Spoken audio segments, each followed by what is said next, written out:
Welcome to This Explainer. Today, we're diving into the fascinating world of clinical psychology, but through a very specific lens. I want you to imagine the clinician not just as a doctor or a therapist, but as a clinical detective. In this scenario, a patient's distress and their symptoms, well, they're the scattered clues left at a scene, and it's the clinician's job to solve the case. But how exactly do they do that? How do they take a chaotic jumble of human suffering and turn it into a clear path forward? That's exactly what we're going to teach you today as we unpack the science and art of classification and diagnosis. Okay, so here's the roadmap for our investigation. We'll start with the Clinical Detective's Toolkit, flip through the rulebooks of mental health, and learn about gathering the clinical clues. Then we'll cover avoiding diagnostic traps, touch on ethics, culture, and stigma, and finally look at the future of diagnosis. All right, Part 1, the Clinical Detective's Toolkit. Before we can solve any mystery, we need to understand the core vocabulary of our investigation. There are 3 essential terms we need to lock down. First step is clinical assessment. Think of this as the detective's ongoing process of, working the case. It's an iterative, continuous decision-making process. The psychologist is out there systematically collecting data. And they aren't just looking at what's happening right now. They're digging deep into the person's history, their specific symptoms, and their environment, just to build a coherent, comprehensive picture of their experience. Now, once you have all that data, you need our next tool, which is classification. Interestingly, classification is actually a fundamental human activity. We categorize phenomena into patterns so we can manage the sheer, absolute complexity of life. Going back to our detective metaphor, this is really about organizing that massive, chaotic pile of clues into recognizable, manageable patterns. This is what helps researchers find underlying causes, and it teaches clinicians how to choose the right treatments. Which brings us to our third term, diagnosis. This is the ultimate result of the whole process. It's that exact moment the detective officially names the culprit. A diagnosis happens when you apply the strict decision-making rules of a specific classification system to one individual's highly unique set of symptoms. Ultimately, it gives professionals a common language to communicate with each other. Moving on to Part 2, Rule Books of Mental Health. Because to make a solid diagnosis, every good detective needs a rulebook. But in clinical psychology, there isn't just one universal rulebook. Actually, different jurisdictions use entirely different manuals. On one side, we have the DSM-5-TR. This is the dominant system in North America. It's largely categorical and atheoretical, a shift that actually started way back in 1980 to improve reliability. But on the other side, we have the ICD-11, published by the World Health Organization. This is the international standard, and it places a much greater emphasis on clinical utility, global health statistics, and, frankly, billing. What's really fascinating here is the contrast in how these rule books actually think about human behavior. The categorical approach asks a very black and white question. Is the suspect here or not? It assumes you either have a disorder or you completely don't. But the dimensional approach, it asks a question more like, how much of a threat is this on a scale of 1 to 10? It assumes symptoms exist quantitatively on a continuum. And while categories are great for quick communication, they risk something called reification. That's treating a label like it's a physical disease, which can lead to pathologizing perfectly normal human experiences, like ordinary grief. Section 3, Gathering the Clinical Clues. With our terms defined and our rulebooks in hand, it is time to actively investigate the scene. Let's see how the data is actually gathered. I want you to imagine you're the clinician walking through this 5-step evolution. First, you look for the initial clues in the patient's presentation. Second, you start inquiring about specific criteria from your rulebook. Third, you gather the broader psychiatric history to really understand the timeline. Fourth, you arrive at your label, your diagnosis.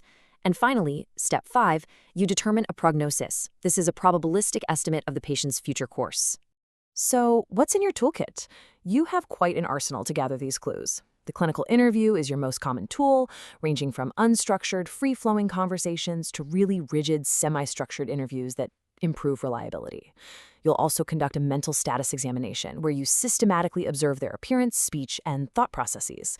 You might use standardized psychological testing, like the WAIS-4 for intelligence or the MMPI-2 for personality. You might even need collateral information, essentially interviewing witnesses like family or teachers to verify facts. And crucially, a medical evaluation is often required to rule out biological alibis.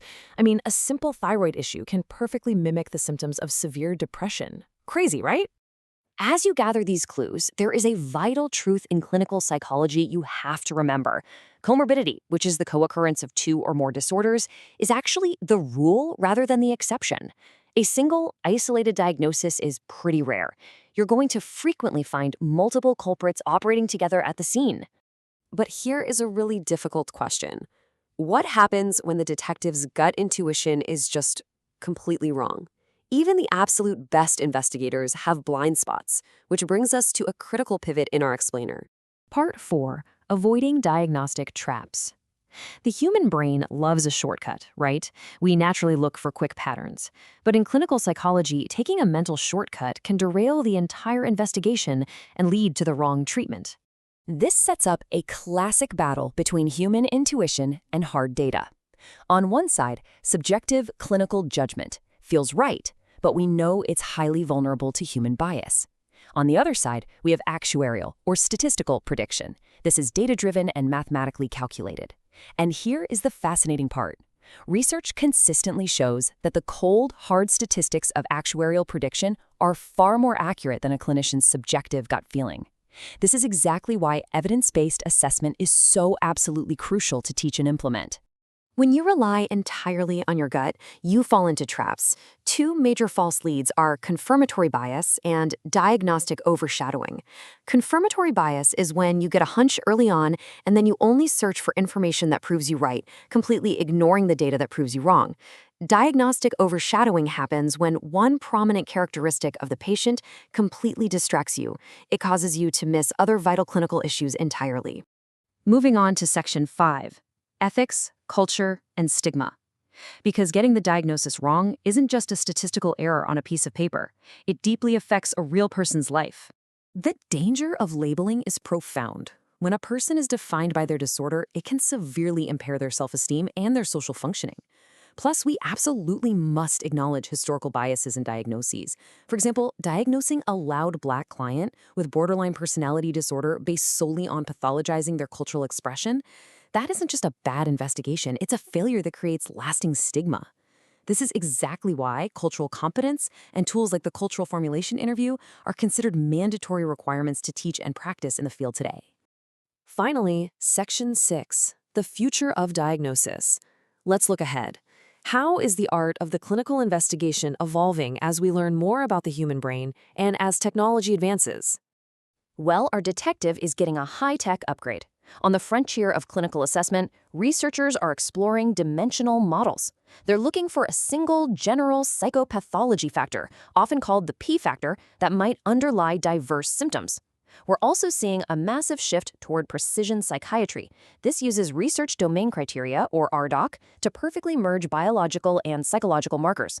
And of course, technology and AI are bringing computer-based interpretations to online testing.